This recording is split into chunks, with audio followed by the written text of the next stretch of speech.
사랑하는 여러분, 5월 1일 신기로운 계절의 5월이 시작되었습니다. 말씀대로 365, 오늘부터는 역대기 상의 말씀을 함께 읽고 또 함께 묵상하도록 하겠습니다. 오늘은 1장의 말씀을 바라볼 터인데 성경을 펴서 역대기상 1장을 펴시면 여러분 헉 하는 마음이 들지도 모르겠습니다. 왜냐하면 너무나 낯선 많은 이름들이 등장하고 있기 때문에 그렇습니다.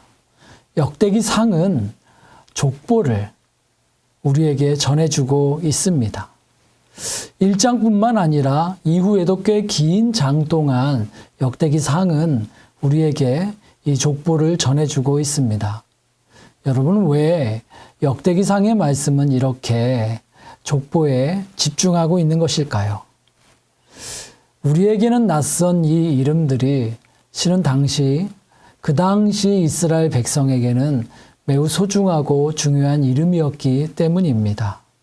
여러분, 당시 이스라엘 백성은 바벨론 포로에서 돌아온 포로 귀환 공동체였습니다. 그들을 대상으로 이제 역대기서가 쓰여졌고요. 그들에게 들려주고자 하는 말이 있는데 그 시작이 바로 족보입니다. 여러분, 이 귀한 공동체는 오랜 시간 포로기의 시간을 보냈고요. 그리고 돌아와서 지금까지도 약 한 세기 가까운 시간 동안 귀한 공동체의 삶을 살고 있는데 그 시간이 꽤 고단하고 꽤 힘들었습니다. 처음 돌아올 때는 내 고향에 돌아간다는 마음, 무엇보다 하나님께서 약속하셨던 그 땅으로 돌아간다는 그 마음, 그리고 기적처럼 하나님께서 그 길을 열어주셨다라고 하는 그런 놀라운 마음, 그 열정과 기쁨이 넘치는 마음으로 그들의 약속의 땅을 향한 믿음을 회복하고 돌아왔는지도 모르겠습니다. 하지만 돌아와 보니 그들의 고향이었던 땅, 예루살렘, 너무 황폐해져 있었습니다. 그래도 그곳에서 다시 신앙의 열정을 가지고 성전도 짓고 삶의 자리를 일구고 있었는데 주변 민족들이 환영해 주지 않았습니다. 특별히 사마리아인들은 그들을 아주 반대하고 회방하고 위협하던 그런 삶을 살았습니다. 그게 너무나 힘들어서 성전 짓는 일도 중간에 포기하기도 하였고요. 나중에 다시 힘을 얻어서 성전을 완성하기도 하였지만 참 예전의 성전에 비하면 작고 초라한 모습을 그것을 피할 수가 없는 그러한 모습이었죠. 시간이 갈수록 어려운 중에 그 성전마저도 점점 방치가 됐고요. 당연히 성전 예배도 점점 약화가 되던 그런 때였습니다. 이런 영적인 중심이 약해지고 무너지다 보니까 어느덧 귀한 공동체의 삶도 그들의 열정과 믿음도 약해지고요. 이방 민족과 결혼하는 일이 많아지면서 덩달아서 그들을 따라 이방의 우상을 섬기는 일들도 다시 발생하는 듯 여러 가지의 문제가 발생하고 있었습니다.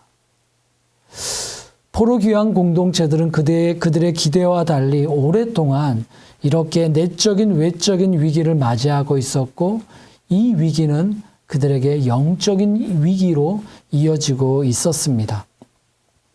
역대기서의 말씀은 이 포로 귀한 공동체들에게 그들의 신앙을 새롭게 해주기 위해서 쓰여졌던 책이다라고 말씀이다라고 이해할 수가 있겠습니다.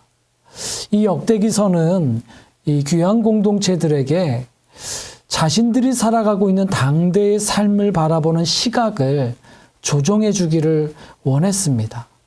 비록 자신들의 시간이 기대했던 것만큼 다 이루어지지 않고 어려움의 연속이고 고난의 연속이어도 그 시간도 하나님의 역사가 이어지고 있는 시간이다라는 것, 신앙의 연대기가 여전히 이어지고 있는 시간이다라고 하는 것을 말해주고 싶었던 것이었습니다. 그래서 여러분, 역대기라는 책의 이름, The Chronicle이라고 하는 이 영어의 이름이 그렇지요. 역사가 여전히 꾸준히 이어지고 있다라는 그러한 뜻입니다. 하나님의 역사가, 신앙의 사람들의 역사가 여전히 그 시간까지도 이어지고 있다라는 것을 말해주고 싶은 것입니다.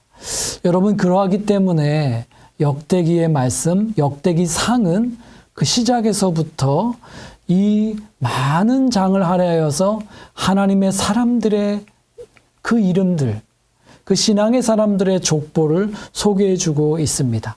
특별히 오늘 우리가 읽는 1장은 그 시작, 하나님이 처음 창조하셨던 아담으로부터 시작하여서 그 신앙의 연대기가 쭉 이어져 왔던 믿음의 조상이라고 불렀던 아브라함까지의 그 족보를 귀한 공동체에게 또 우리에게 소개해주고 있습니다. 실은 그 안에 담긴 많은 이름들은 오랜 시간 바벨론 포로 시기를 보내면서 그들이 잊어버렸던 이름이었죠. 또 귀환하고 나서도 삶이 너무 힘들어서 그들이 놓쳤던 이름들이었죠.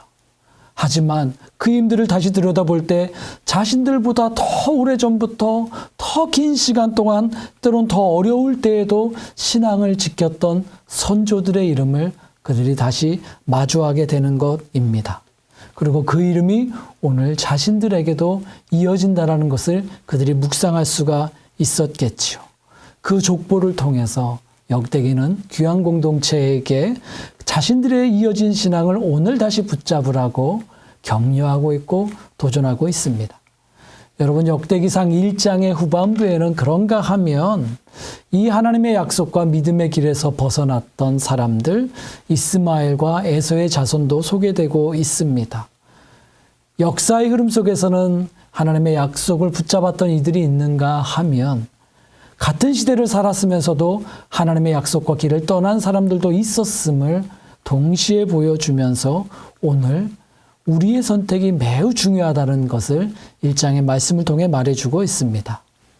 여러분, 낯설지만 신앙의 연대기를 살아왔던 이 이름들을 바라보면서 읽으면서 여러분의 이름도 여러분의 시간도 이 신앙의 연대기 안에 포함되기를 다짐하는 귀한 날 되시기를 바랍니다.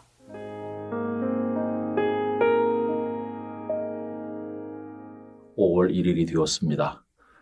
5월은 흔히 가정의 달이라고 하는데 영락교회 성도님들 가정마다 하나님의 평강이 함께 하시기를 간절히 기원합니다. 오늘은 역대상 1장 34절을 읽도록 하겠습니다. 아브라함이 이삭을 낳았으니 이삭의 아들은 에서와 이스라엘이더라. 아멘. 오늘부터 역대상하를 읽게 되는데 하나님의 은총이 함께 하시기를 기원합니다. 역대상하는 언뜻 열왕기 상하와 비슷하다고 생각하기가 쉽습니다. 많은 왕들의 이야기가 나오기 때문이죠. 그러나 역대상하는 열왕기 상하와 완전히 다릅니다. 열왕기 상하가 북왕국 이스라엘과 남왕국 유다를 모두 다 다루고 있는데 비해서 역대상하는 남왕국 유다, 그것도 다윗의 왕가에 집중하여 전개되고 있기 때문입니다. 그리고 역대상을 읽기가 참 쉽지 않은데 왜냐하면 아주 긴 족보 혹은 많은 사람들의 이름들이 나열되어 나오기 때문입니다. 그런데 그걸 보면 맨 처음에 아담에서부터 출발합니다. 아담은 하나님께서 창조하신 첫 사람 아닙니까?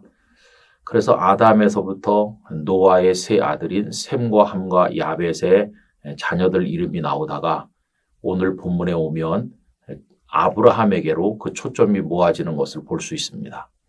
오늘 본문을 다시 한번 읽어보면 아브라함이 이삭을 낳았으니 이삭의 아들은 에서와 이스라엘이더라. 여러분, 여기 이스라엘이 바로 야곱이라는 걸 잘 아시죠? 그래서 아담에서부터 시작돼 가지고 전 인류를 넓게 얘기하다가 갑자기 한 사람 아브라함에게로 집중되는 것을 볼 수 있습니다.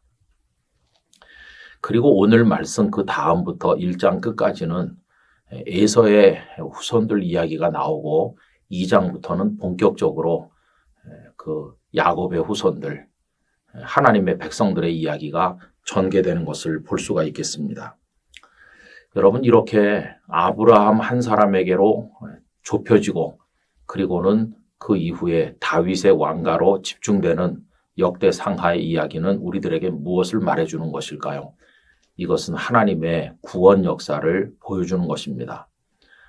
아담은 한 세대도 넘어가기 전에 범죄하였습니다. 그 아내 하와와 함께 선악을 알게 하는 나무 열매를 따먹음으로써 범죄하였죠.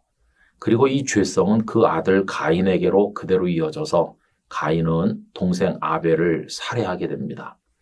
그때 이후로 모든 인류는 죄인이 되었고 우리는 우리 스스로를 구원할 수 없는, 구원에 관해서는 절대 무능력자가 되었습니다.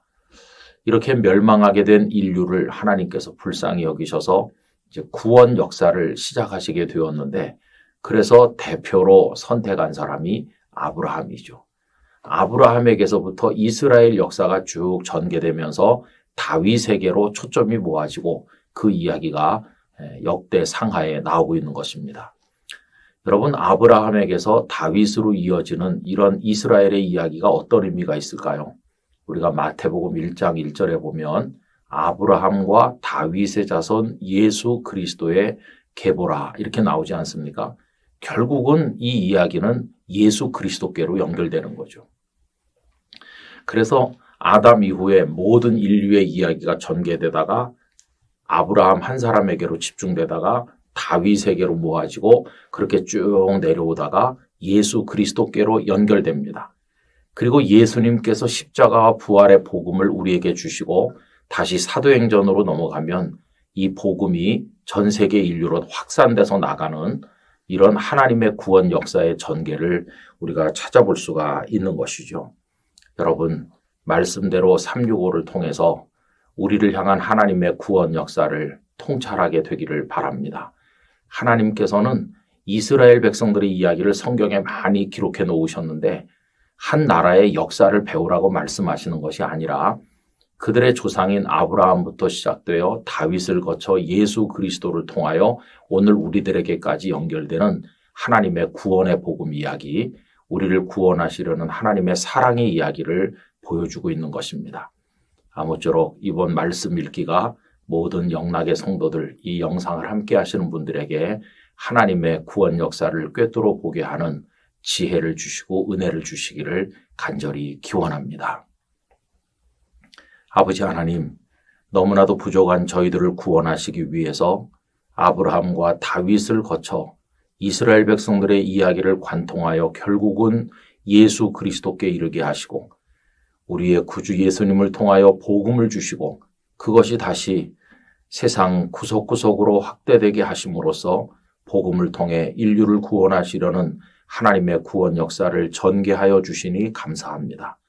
저희들이 그 은혜를 입어 하나님의 사람이 되었으니 이제 말씀대로 365를 통해 성경에 나타난 하나님의 구원의 사랑을 깨닫고 더욱더 감사하고 하나님을 찬송하는 삶을 살아가게 하여 주시옵소서.